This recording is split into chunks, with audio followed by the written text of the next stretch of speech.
Ici, vous êtes à la maison des Compagnons du Devoir de Pantin. Et dans une maison, vous allez avoir à la fois des salles de cours, bien évidemment, pour la formation théorique, des ateliers. Nous sommes ici dans l'atelier des matériaux souples. Il y a aussi tout un encadrement en fait, qui est primordial chez les Compagnons du Devoir. Et cet encadrement s'appuie énormément sur nos bénévoles qui sont installés dans la région et qui vont accompagner les jeunes et les moins jeunes tout au long de leur formation. Le rôle de formateur est plutôt intéressant puisqu'on reprend vraiment toutes les bases du métier. Je pense que de transmettre son métier nous permet de vraiment l'approfondir. Et il faut savoir décortiquer entièrement le métier, chaque étape, pour pouvoir l'expliquer aux plus jeunes. Encore un. Voilà, tu tournes ton travail. Tu sens? Tu piétines là, non? Non, c'est bon, je suis Parfait.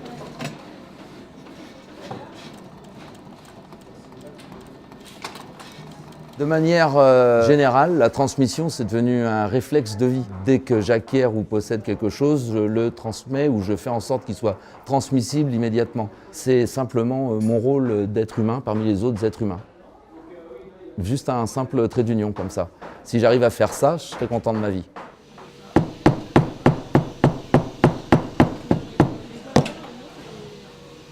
C'est en train de patiner à mort. C'est pas grave.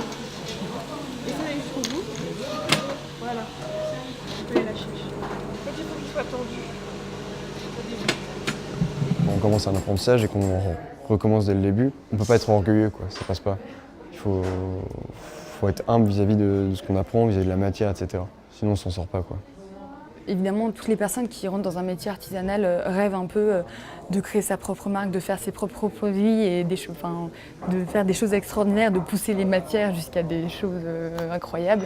Mais ça demande quand même un certain génie, un certain savoir-faire. Si je dois comparer ça, par exemple, à l'art, tous les grands maîtres ont commencé par recopier les autres pendant des années, 10, 20, 30 ans, et ensuite on fait leur propre création. Donc peut-être que je ferai partie de ces gens qui font des créations, peut-être pas.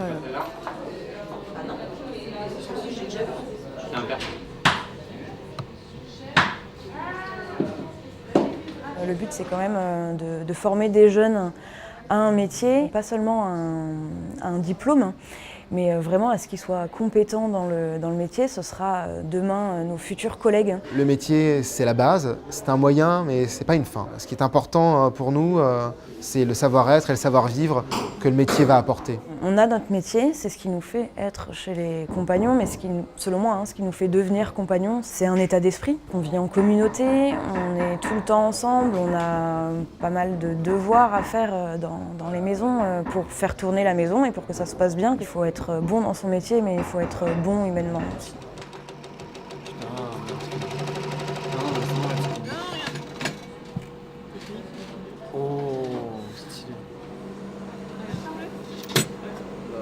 Cette notion de gestion en vie en commun, c'est la base de notre savoir-vivre, c'est aussi la base de notre savoir-être, et ça c'est extrêmement important. La différence probablement qu'apporte la formation chez les Compagnons du Devoir, c'est toute cette richesse des relations humaines qu'on va retrouver dans la communauté des Compagnons du Devoir. C'est un cercle de transmission qui ne s'interrompt pas, qui a commencé depuis je sais pas, le 13e, 11e siècle et qui, voilà, en 2018, continue toujours. Et je suis contente de pouvoir prendre part maintenant à ça et mettre ma pierre à l'édifice. Regarde ce bébé, il est bien. Là, essaye de me faire un petit plat sur le talon. Juste comme ça, là? Ouais. Là, il faut que ça soit plat, là, il faut que ça soit rond. Que ça suive, que t'aies pas genre un plat et là un côté rond. Il faut que ça soit un bombé normalement qui correspond à nos crochets pour enlever la petite bande ici. Quand tu as quelque chose d'un peu plat, tu peux prendre un râpe pour le faire. C'est l'école de la vie, parce qu'on apprend à vivre avec les autres, donc à moduler son caractère, apprendre à le mettre à bon escient. Ça pousse, on va dire, nos capacités humaines au maximum, d'être généreux, d'être tolérant, compréhensif, mais aussi des fois d'être dur. Compagnon du devoir, c'est très simple, son devoir, c'est d'accompagner, compagnon du devoir. Donc je dédie l'effort de ma vie dans ce sens. On rencontre toujours la bonne personne au bon moment et chez les compagnons, c'est une grande toile d'araignée, donc c'est encore plus intense. C'est ça que j'aime bien. Là, tu vois, ça a tendance à venir vraiment. Normalement, il doit être. Là, t'as quand même toi, une petite. En train de faire un embryon avec. Ouais, ça fait comment, toi, le bombé? J'essaye de le faire plat là et puis doucement le faire un joli plat. Ce que je sais, c'est que le corps du cambrion va vraiment donner toute la semelle. Cambrion plus remplissage, enfin l'ensemble du garnissage donne l'âme, si je puis dire, du semelage, quoi.